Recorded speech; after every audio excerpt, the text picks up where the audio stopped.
Pani Renátu Ferenčíkovú som stretla pred niekoľkými rokmi na podujatí, kde sa okrem iného realizovala zbierka pre liečenie jej vážne chorého syna Timurka. Odvtedy sa mnohé veci v jej živote zmenili. Okrem toho, že pomáha svojmu synovi, zriadila aj Centrum Liberta, v ktorom pomáha aj ďalším rodičom a deťom s rovnakým osudom. Náš rozhovor sme začali práve spomienkou na naše posledné stretnutie. Ubehlo odvtedy už asi 5 rokov, pokiaľ si dobre pamätám. V podstate vtedy sa organizovala zbierka na pomoc pre Timurka, kde sme mali navštíviť jednu operáciu kmeňových buniek v Nemecku.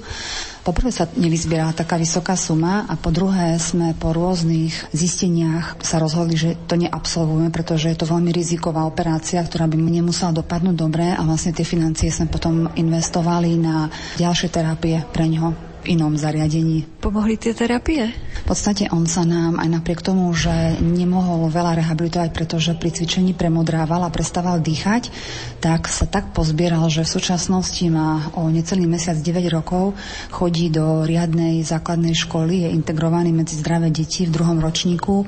Aj napriek tomu, že vo svojich 4 rokoch ešte nerozpráva, tak teraz rozpráva veľmi pekne s manželom maďarsky, s dcerami po anglicky. Takže urobil neuveriteľný pokrok. A vďaka čomu? V prvom rade si myslím, že on na to mal predpoklady, ktoré sa nejak postupne začali vybavovať, ale samozrejme nebolo to tak samé od seba, ale bolo to pravidelnou rehabilitáciou, ktorú môžem sa pochváliť, že som mu zabezpečila tým, že som založila rehabilitačné centrum. A viem, že to rehabilitačné centrum neponúkate len na skvalitnenie zdravia svojho syna, ale aj ďalší. Samozrejme, prvý motív bol môj syn, lebo som bola zúfala zo situácie, ktorá je v Košiciach a v blízkom okolí, že nedá sa. Nemôžete viac rehabilitovať, nemáme kapacity, nemôžeme takéto deti s tracheostomiou cvičiť. Takže vlastne začala som rozmýšľať a z myšlienky, ktorá trvala možno rok, 2, vznikla nezisková organizácia a postupne z jednej miestnosti, kde sme boli rok a sme tam cvičili, sme sa presunuli do veľkých priestorov. Máme v súčasnosti 340 m2 a ročne rehabilituje u nás 70 detí z Košic a vlastne z celého východného Slovenska. Čiže si myslím, že vďaka tomu, čo sa stalo nášmu synovi, tak sme vytvorili jedno krásne, prospešné centrum. Kde sa nachádza? Sídlime na Cimborkovej 1 v Košiciach. Je to veľký rodinný dom, bezbariérový. Máme síce bezbariérové prízemie, potom je tam poschodie, ale tam cvičíme malé deti, ktoré vieme vyniesť na poschodie. Máme 10 zamestnancov, sú to fyzioterapeuti a jedna špeciálna pedagogička. Poskytujeme vlastne takú inovatívnu metódu Terasiut, ktorá je v súčasnosti najmodernejšia metóda pri liečbe detí z DMO, čiže s detskou mozgovou brnou. Treba na to nejaké špeciálne vzdelanie, aby človek naučil treba z rodiča takto cvičiť alebo rehabilitoval s dieťaťom? Všetci fyzioterapeuti, ktorí túto terapiu u nás prevádzajú, majú na to oprávnenie. Poslali sme ich na kurzy, každý z nich má certifikát na prevádzanie tejto metódy a po ukončení intenzívnej liečby v našom centre zaučíme rodiča, ako má cvičiť doma. Nemá sa sústrediť na veľa cvikov, veľa techník, lebo nie každý rodič je schopný cvičiť. Naučíme ich 2-3 základné cviky, ktoré majú doma s deťmi cvičiť, pokiaľ prídu opäť najbližšie k nám do zariadenia. A v čom je tá novosť tejto metódy? Spočíva v tom, že je taký špeciálny terapeutický oblek, ktorý sa oblieka dieťaťu pomocou pružných gumičiek, ktoré sa vlastne zapnú tak, aby sa dieťa dalo do najlepšej fyziologickej polohy, aby sa uplo v tom terapeutickom obleku, ktorý vlastne vychádza ešte z Ruska, ktorý bol vyvinutý špeciálne pre kozmonautov. Takých malých kozmonautov tam máte? Áno, keď sú zapnutí v obleku a chodia a vyzerajú ako takí malí kozmonauti. A v podstate ten oblek im kladie odpor a oni vlastne v tomto obleku musia cvičiť. Takže to je asi gro tej terapie Terasiut. Pre aké problémy je dobrá táto terapia? Ako som spomenula, je to hlavne pre deti a dospelých s diagnózou DMO a rôznymi inými pridruženými neurologickými poruchami. Takisto je to pre pacientov, ktorí sú po úrazoch alebo v prípadoch nejakej skolióze, ale neťažkej, ľahšej skolióze. Čiže pre rôzne aj iné neurologické problémy. Teoreticky aj dospelí ľudia by mohli využívať vaše rehabilitačné centrum?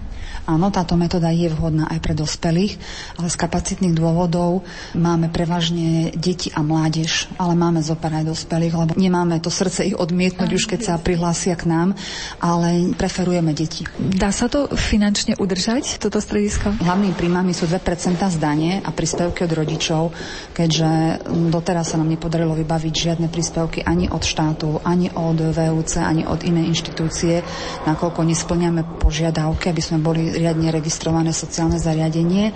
Takže aj preto v podstate ja som od rána do večera v tom centre, riadím ho, manažujem a robím všetko potrebné, lebo nemôžem si dovoliť zamestnať inú administratívnu pracovničku. Ale keďže u nás v prvom rade v centre je kvalita, tak rodičia sa stále vracajú a všelijakými spôsobmi si snažia pozháňať financie, takže dá sa to udržať. Vaše plány? V tejto súčasnosti podpisujeme zmluvu s investorom, ktorý nám rekonštruuje nové priestory.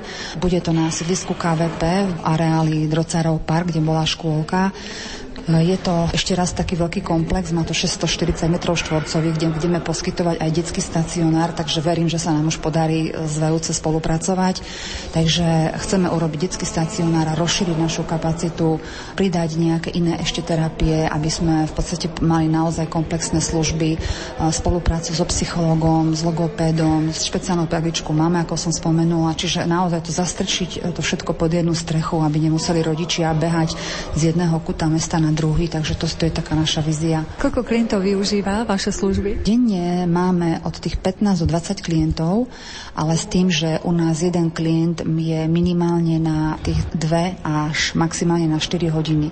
Čiže vlastne snažíme sa mať individuálny prístup a keď si zoberiete dieťa, že trávi, máme na neho 2 fyzioterapeuti, na jedno dieťa majú 3 hodiny, tak naozaj dá sa urobiť krásnu prácu s tým dieťaťom a takto denne, keď k nám chodia, tak ten výsledok je proste vynikajúci. Čiže denne, ako vravím, tých 15 detí, tak zhruba. Vy neuvažovali ste, že by ste treba nadviazali spoluprácu so zdravotnými poisťovňami a treba aj ďalším deťom, ktoré potrebujú práve túto službu, rehabilitáciu, by ste ju dokázali poskytnúť, keďže máte vzdelaných fyzioterapeutov? S poisťovňami to bude veľmi ťažké, pretože pokiaľ nebudeme zamestnávať rehabilitačného lekára alebo nebude minimálne garant nášho zariadenia, tak nie je možné spolupracovať s poisťovňami, pretože táto metóda teraz nie je preplácaná poisťovňami na Slovensku, ale dalo by sa, je to naša veľká túžba, aspoň tie podporné terapie, ktoré ponúkame, aspoň aby tie si rodičia nemuseli platiť z vlastného, čiže intenzívne pracujeme na spolupráci s doktorkou rehabilitačnou, aby sme takúto spoluprácu nadviazali a odbremenili rodičov od tohoto platenia. Čo sa týka vašej druhej otázky, tak v súčasnosti by sme museli ísť na kvantitu, čiže by sme museli skrátiť deťom programy, napríklad na hodinové, aby sa mohli prijať ďalšie. Dalo by sa to, ale nechceme ísť tým smerom. Chcete radšej sa venovať dlhšie tým deťom? Áno, kladieme dôraz na tú kvalitu a preto aj opakovane tí rodičia k nám chodia. Preto chceme ísť do väčších priestorov, aby sme mohli viac deťom ponúknuť túto terapiu. Nechceme sklznúť do nejakej kvantity, že každú pol hodinu jedno dieťa, lebo určite by to možno bolo finančne zaujímavejšie, ale toto nie je naša cesta. Svojho Timurka ste spomínali, že darí sa mu naozaj. Ako je to s tými ďalšími deťmi, ktoré chodia k vám? Vidno počase už efekt? Samozrejme, najväčšie pokroky robia deti, ktoré sú aj mentálne na tom v poriadku, alebo nemajú ťažké poškodenie po mentálnej stránke. Pretože ak dieťa je motivované, ak dieťa vie, prečo má chodiť a chce, tak tie pokroky tam sú oveľa lepšie. Máme deti, ktoré chodili s takým chodítkom a už chodia o barličkách, postupne sa zbavujú. Máme deti, ktoré boli len na vozíku a vedia sa z toho vozíka už postaviť a ísť na tých barličkách.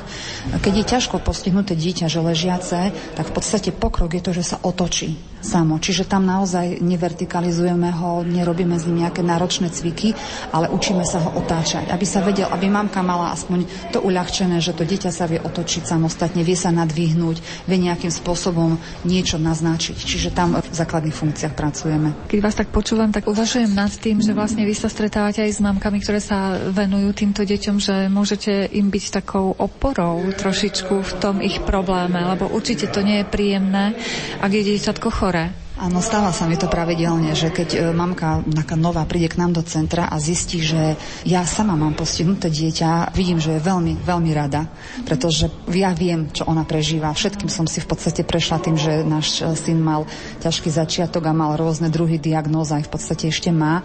Taktiež veľa mamičiek ma pozná, lebo intenzívne som viedla Timurkovi stránku a keď zistia, že som to práve ja, ktorá má tú stránku a toho syna, tak mi viaceré povedali, že sú také radi, také sú radi, že vlastne sa k nám dostali a že zistili, že viem ich pochopiť. Čiže niekedy sa cítim ako taký sociálny pracovník, pretože všetko, čím sme si prešli, čo nám pomohlo, čo sme ako vybavovali cez kompenzácie, preukazy ZTP. Takže veľmi dobrý mám z toho pocit a taký pokoj a toto ma ženie dopredu, že viem proste ponúknuť tú pomoc. A nerobí mi to nejaký veľký problém, pretože ja som si tým prešla. A zrejme aj to vám dodáva asi tú silu prekonávať všetky tie prekážky, ktoré žiaľ Bohu tu sú na Slovensku v tej sociálnej oblasti. Áno, ja som taký zvláštny typ, že nejak už to beriem aj z tej profesionálnej stránky, že naučila som sa netrápiť sa tým všetkým, pretože to beriem, je to proste tak. Tie deti sú tu, stalo sa im to, čo sa stalo, alebo tým rodinám, v podstate tak ako nám, a treba to riešiť a nie plakať a nie sa teraz sužovať, prečo. Tú otázku som si dala asi raz v živote, čiže riešim to a cítim sa naozaj taká silná, možno tá pravá osoba, alebo práve prečo sa to mne stalo, presne preto, aby som zriadila také centrum, aby som vlastne pomáhala aj tým mamičkám, pretože robíme pravidelne stretnutia, čiže ja som si povedala, že keďže som mala veľmi slabú chvíľku a ja počas svojho života s Timurkom, tak som zistila, že netreba pomáhať len tým deťom, ale aj tým matkám. Čiže veľmi často robíme stretnutia, robíme spoločné aj s rodinami, ale aj samotne len s mamkami. Potrebujú relax, len nie každá to vie. Čiže ja som sa naučila už aj odreagovať sa, venovať sa aj sama sebe, aby sme nabrali tú silu o starostlivosť, lebo je to žiaľ na celý život. Takže áno.